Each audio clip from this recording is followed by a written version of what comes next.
Midnight Zephyr presents this story. Your feedback helps shape the next horror. What do you want to hear next? And subscribe so you don't miss the next night of nightmares.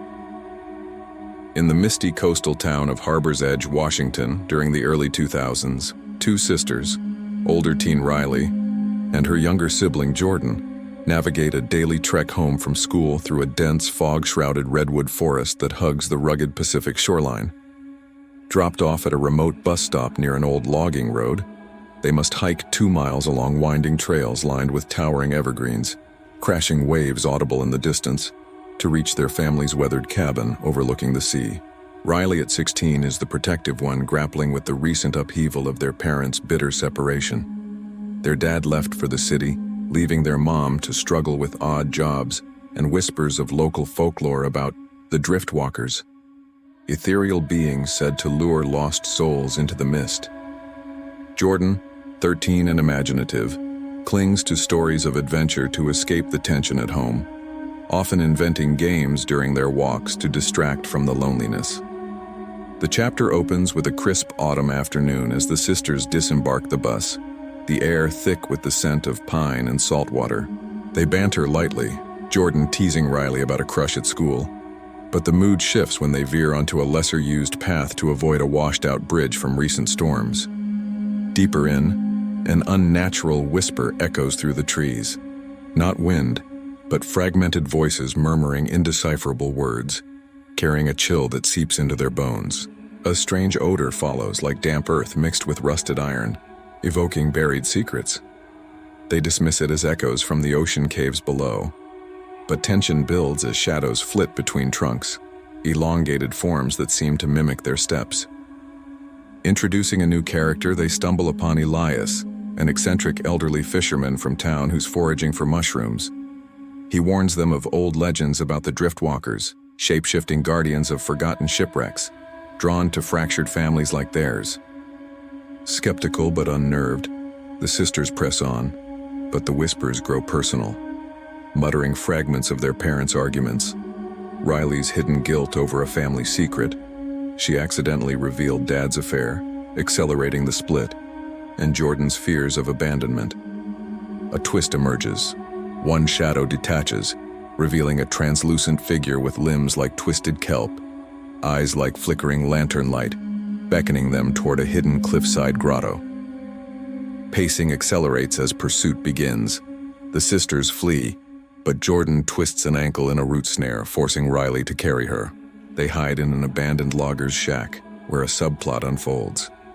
Riley confesses her role in the family's breakdown, forging deeper sibling bonds amid terror. New scenes add immersion. Flashbacks to happier beachcombing days, contrasted with current dread. Atmospheric details like fog curling like fingers. Distant foghorn wails mimicking the whispers. Another twist. Elias reappears, but he's not what he seems. Perhaps a driftwalker in disguise or a protector testing their resolve. The sequence builds suspense through escalating encounters.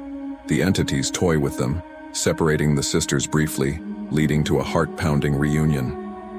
An unexpected outcome. Instead of mere escape, they confront one entity in the grotto, discovering it's tied to a real shipwreck artifact their dad once found and hid, symbolizing unresolved family pain. The chapter ends on a cliffhanger. As they burst onto the beach near home, a final whisper reveals the entities aren't fleeing. They're following, embedding a seed of doubt that this nightmare might invade their safe haven, leaving viewers eager for resolution while preserving the eerie tone of lingering mystery and the theme of facing inner demons through external horrors. The bus rattled to a stop at the edge of Harbor's Edge, where the paved road gave way to a gravel pullout flanked by ancient redwoods. It was one of those October days in 2003, when the Pacific Northwest sun teased you with brief warmth before the fog rolled in like an uninvited guest.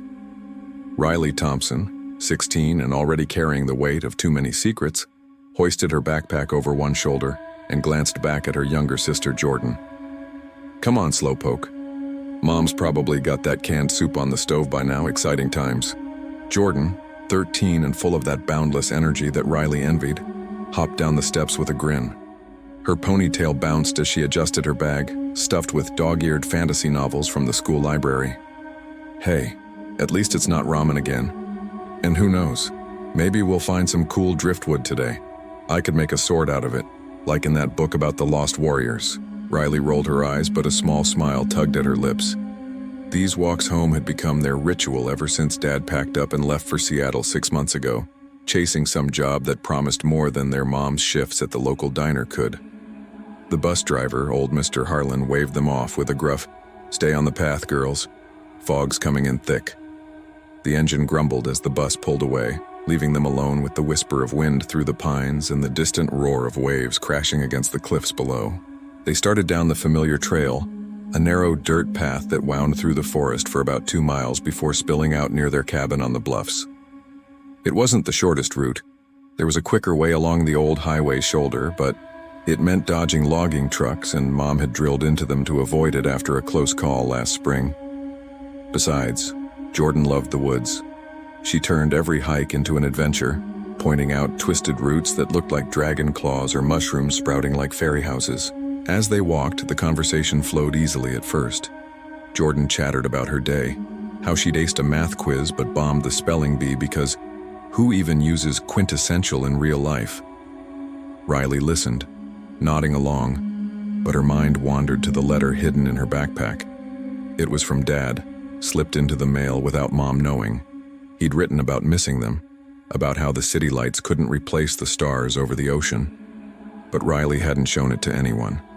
Not yet. She felt a pang of guilt twist in her gut. It was her fault he'd left, wasn't it?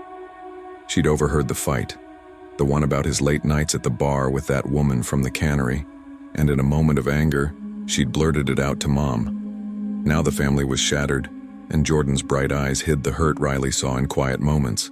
"Earth to Riley," Jordan teased, nudging her elbow. "You're doing that zoned-out thing again, thinking about Jake from history class?" Riley flushed, shoving her sister playfully. "Shut up, Jake's just whatever." "No, I was thinking we should take the lower path today. The bridge up top is still out from that storm last week, remember? Mom said the rangers haven't fixed it yet." Jordan shrugged. "Fine by me. The lower path's got that cool spot by the stream where we saw those otters last time. Race you to the fork?" They picked up the pace, laughter echoing off the trees. The forest here was dense, with ferns carpeting the ground and moss draping branches like green veils. Sunlight filtered through in dappled patches, but as they descended toward the stream, the air grew cooler, heavier with moisture. The scent of pine mingled with the salty tang of the sea, carried up from the beaches below the cliffs. It was about 15 minutes in when the first oddity crept in. A faint murmur like voices carried on the breeze, but too low to make out words. Riley paused, tilting her head. "You hear that? Sounds like people talking?" Jordan stopped too, her brow furrowing. Maybe hikers or echoes from the beach? The waves do weird things sometimes. They shrugged it off and kept going, crossing the stream on a makeshift log bridge Jordan balanced across like a gymnast. On the other side, the path narrowed, hugging the base of a steep hillside dotted with fallen logs. That's when the smell hit, a strange earthy odor mixed with something sharper like rusted metal or old blood. It wasn't overpowering, but it clung to the back of Riley's throat, making her nose wrinkle. "Ooh, what is that?" Jordan pinched her nose. "Smells like when Mom forgets the wet laundry in the washer." Riley scanned the underbrush. "Maybe a dead animal? Let's just keep moving. We're halfway there." But as they pressed on, the murmurs returned, clearer now. Not words exactly, but fragments, hushed syllables that rose and fell like a conversation just out of reach. The fog was thickening, swirling around their ankles like curious cats. Riley felt a prickle on the back of her neck, the kind you get when you think someone's watching. She glanced over her shoulder, but saw only trees and mist. Up ahead, the path curved around a massive redwood stump, and that's where they nearly collided with him. An old man in a weathered rain slicker, bent over with a basket in hand, picking at the forest floor. He straightened slowly, his face creased like driftwood, eyes sharp under bushy brows. "Whoa, sorry," Riley said, stepping back. "Didn't see you there." The man, Elias, as he'd introduce himself, chuckled, a raspy sound. No harm, young ones. Just foraging for chanterelles. Name's Elias Crow. Live down by the harbor. You two the Thompson girls? Heard about your pa leaving, tough break. Jordan's eyes widened. How'd you know our name? Elias tapped his temple. Small town. Word travels. But mind the woods today. Fog's got a way of stirring up old tales. Ever hear of the Driftwalkers?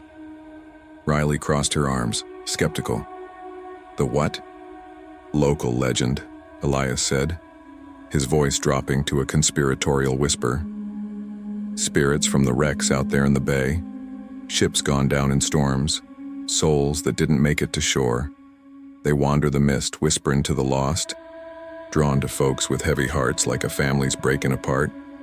They mimic voices, lure you off the path to the cliffs.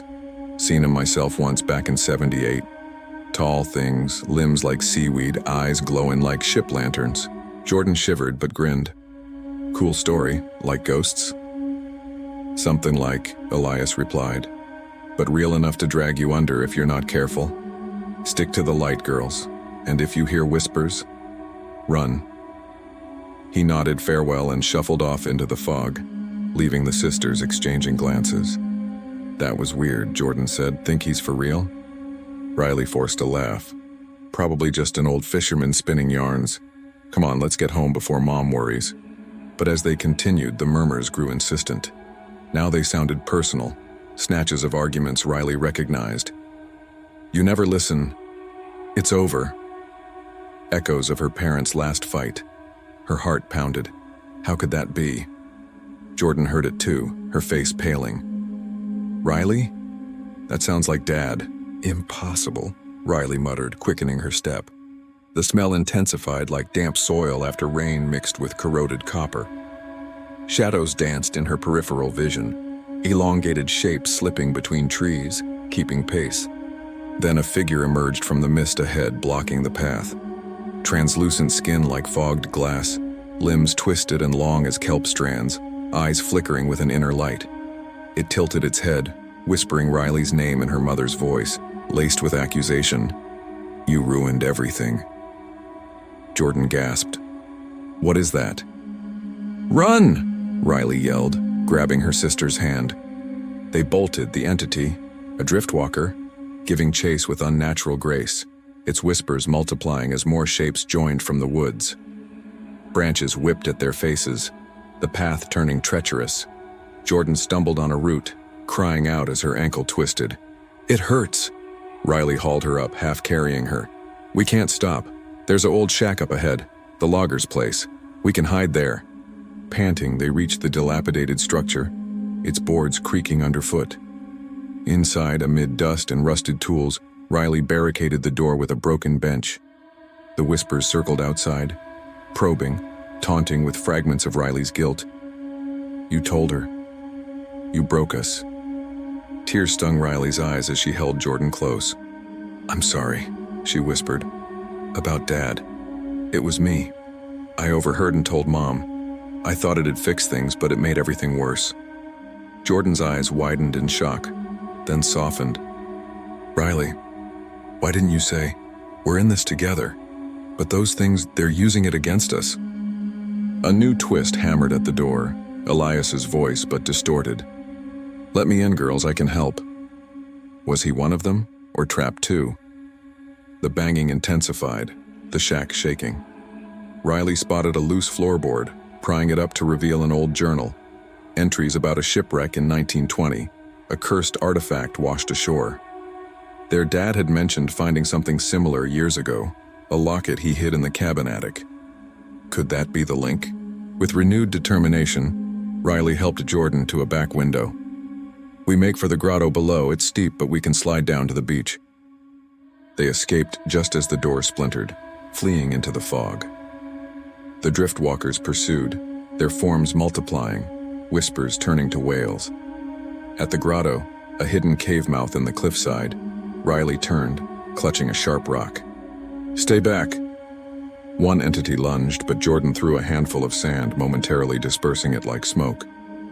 Inside the grotto, glowing fungi illuminated walls etched with old carvings, symbols of lost souls. At the center, A pedestal held a tarnished locket, the same one Dad had described.